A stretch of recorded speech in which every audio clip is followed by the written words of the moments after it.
South Africa is open for business. That is the message, I think, that's being beamed out to everybody this morning as we see the very first in-person major event when it comes to tourism taking place here in the Sandton Convention Centre in Johannesburg. And when I talk about the events, it's particularly Meetings Africa. So that applies to the industry where we're talking events and meetings for businesses and those kind of things. So it's that industry where you have your conventions and exhibitions and all of those kind of things. Now, this is one of the industries that was absolutely decimated during the lockdown. I mean, you will know, obviously, everything went online. So there was a quick shift from being in person and having events where we were all together to suddenly having to stay home, sit in front of your computer and attend an event that way. And I mean, there were some genius ideas that came out of it, and it was actually quite amazing to see how things shifted.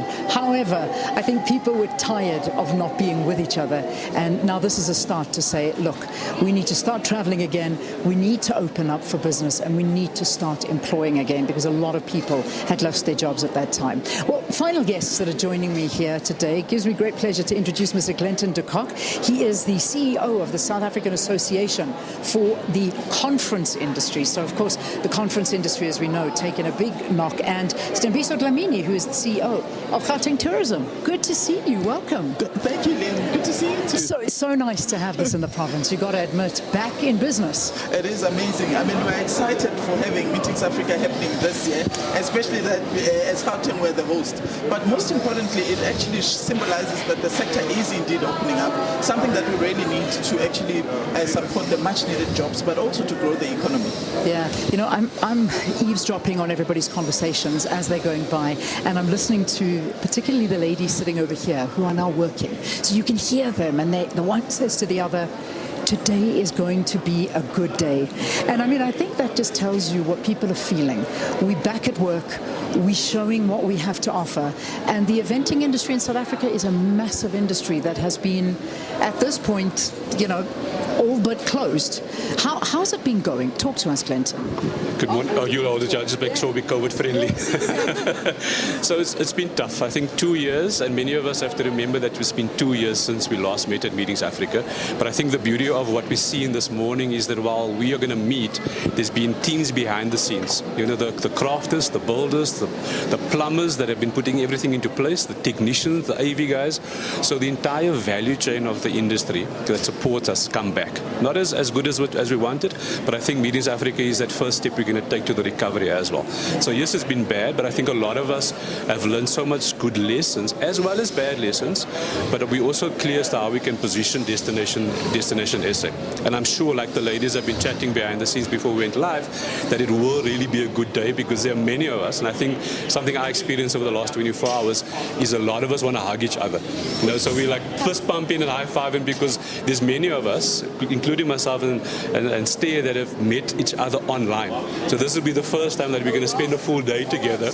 So in that instance, this is really going to be a good day for our industry going forward. And I mean, the eventing industry is an industry that is built on bringing people together. That's what you do. And you not only bring people together, but the intention of this is to bring visitors from around the world to experience what it is that the country has to offer. So, I mean, to place importance on this event, it always has been one of the most important events on the calendar for Gauteng. Nothing's changed. It perhaps has just gotten even more important. Absolutely, Leanne. I mean, tourism, business events, the MICE industry is a people-to-people industry. So we're not used to Zoom. So we're also zoomed out because we're so used to interacting. But also, I think at the center of Gauteng's strategy to recover the sector is to actually, we're hard at work trying to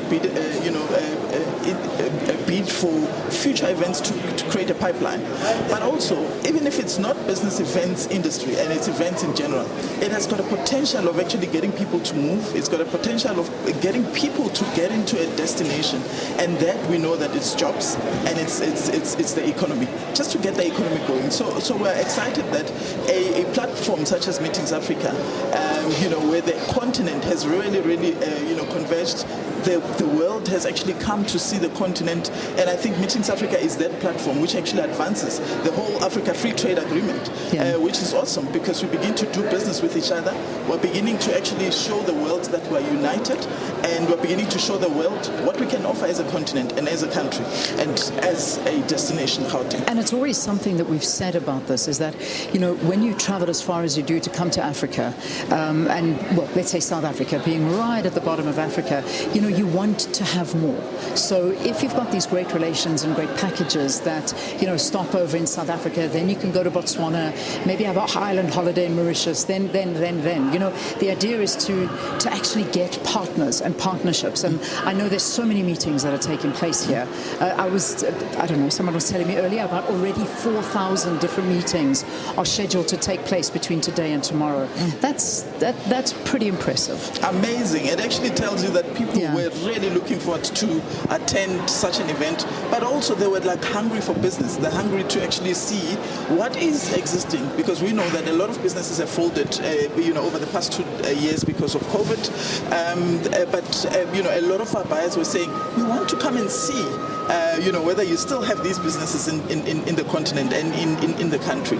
And I think Meetings Africa has outdone itself, particularly because it's coming back, after not having been staged for a year.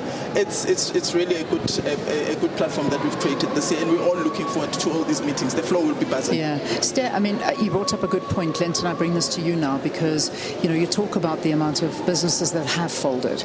Now, in the eventing industry, I can't even begin to, in my mind, imagine how bad it's been, because a lot of businesses must have closed down. Because how do you keep on going? How do you, if you're not building stages and you're not doing what you do best in terms of eventing, it's hard to stay afloat. Did you see a lot of casualties happening? Particularly, from our side, initially it was 60% of our membership that we lost. So, and within that 60%, we probably lost another 30% in the second year of COVID.